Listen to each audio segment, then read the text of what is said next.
Visit questrade.com today. Baylin Technologies did the honors and opened today's trading session at the Toronto Stock Exchange. That's where we find the company's Vice Chairman, Randy Dewey. Good morning, sir. Good morning, Francis. How are you today? Fine, thank you very much. Congratulations on the listing, the IPO as well. Let's kick things off with you're an Israeli-based company and don't have significant operations here as far as I can see.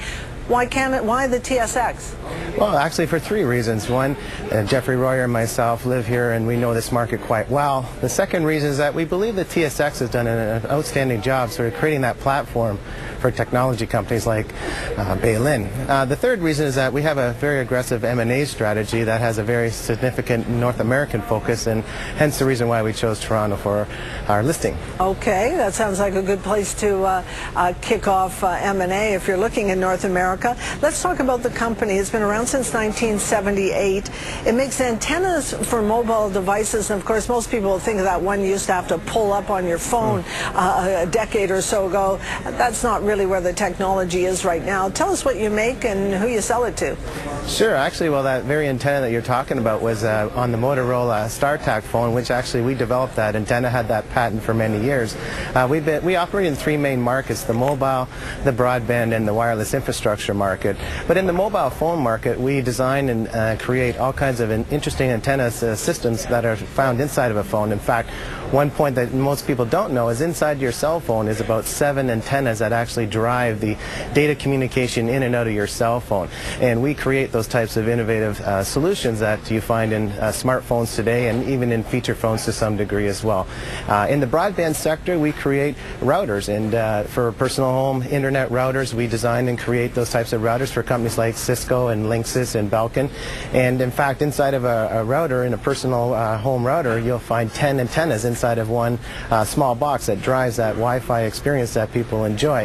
And the third market is the infrastructure market, and we operate in building distributed antenna systems, which basically are miniature cell phone systems that are inside of buildings or high dense venues such as stadiums and office towers and the like. Randy, you're not a particularly large company, either by market cap or by revenue. It strikes me the antenna market is a big market. Who do you compete with?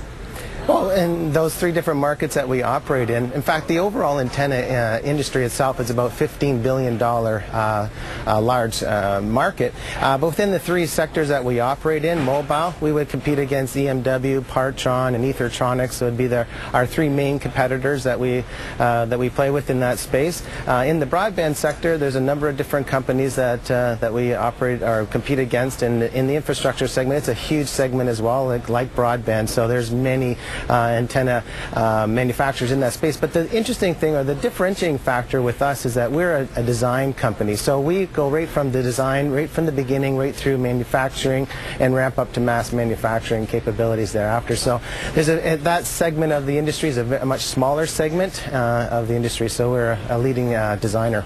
And what are you going to do with the $50 million or so that you raised last week on the IPO? Yeah, well, the use of proceeds, $50 million, as you say, it was the gross amount. The net was about $46.68. With that, we're going to be paying off some debt for about $17 million.